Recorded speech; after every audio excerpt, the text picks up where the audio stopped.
the hardest head in the welterweight division, that's for sure. Broke both my hands on his dome piece, but they healed up now. I'm ready to go.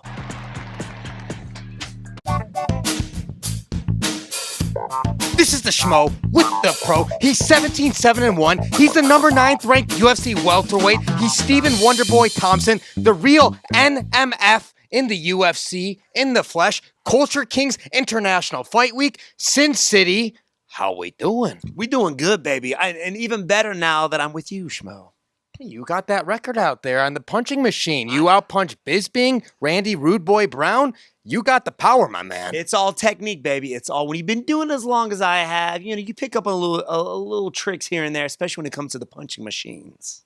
You know, quite a few tricks out there, too. You're teaching the karate. You're doing the YouTube. Obviously, you're fighting. You're always staying busy. Always. We don't slow down. Of course, they keep me busy back home at Upstate Karate in Simpsonville. We got our karate camps going on. It's life. And we've been doing it as long as I have. It's fun. That's why I love doing what I do.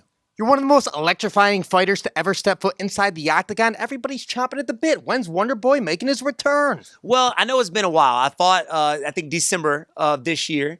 And I ended up getting some injuries going that fight. I had a broken foot, which took forever to heal. When you turn 41, the healing you don't heal up as good as you used to. Had a pull growing, and now my knee. I wake up one morning and it's like a balloon. So I got to get that checked out, but hopefully here pretty soon. We're looking at either September, October, November-ish, maybe Madison Square Garden, which would be sick. Let's go.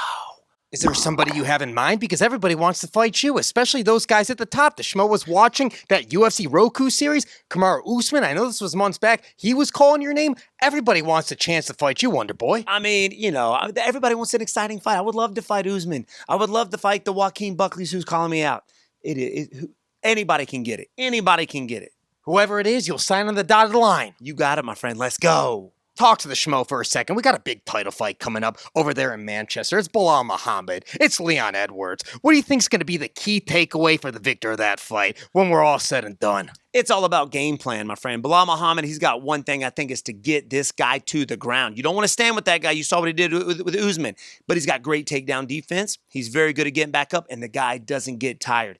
If you go back and watch that fight, you know that guy's just as dangerous as in the last round as he was in the first. So Belal Muhammad's got it cut out for him, that's for sure.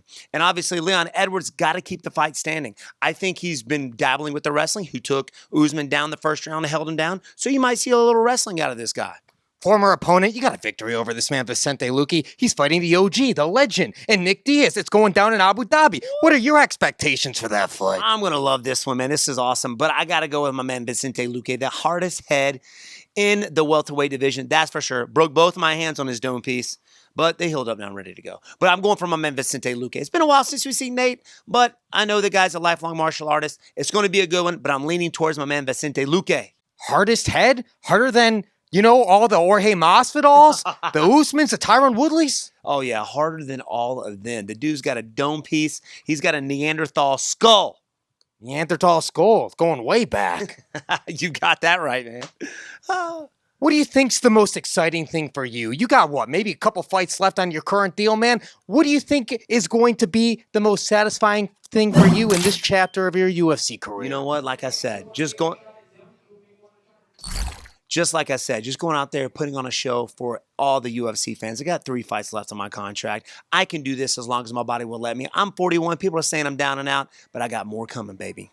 And what do you make of MVP? He's someone who's got an electrifying style like you. He's fighting Ian Garry this weekend. I'm looking forward to that one, too. I got my man MVP all the way. All the way? All the way. I know Ian Garry's got to go out there. He's going to try to dirty box this guy, get him to the fence, maybe try to wear them out. But the thing is, MVP is almost impossible to catch. You saw against Kevin Holland. He's explosive. His range is top of the line, and he can close that gap really fast. I'm going for MVP. Former opponent Kevin Holland. That was a great fight you had. Final message for all the Wonderboy fans out there worldwide. All the Wonderboy fans out there, it's Stephen Wonderboy Thompson talking to you. Make sure you guys tune in to the fight this weekend. And, of course, keep in touch with yours truly at Wonderboy on Instagram and Stephen Wonderboy Thompson on Facebook and Twitter. Let's go. He's the pro. I'm the Schmo. Culture Kings. We're out. You are the best.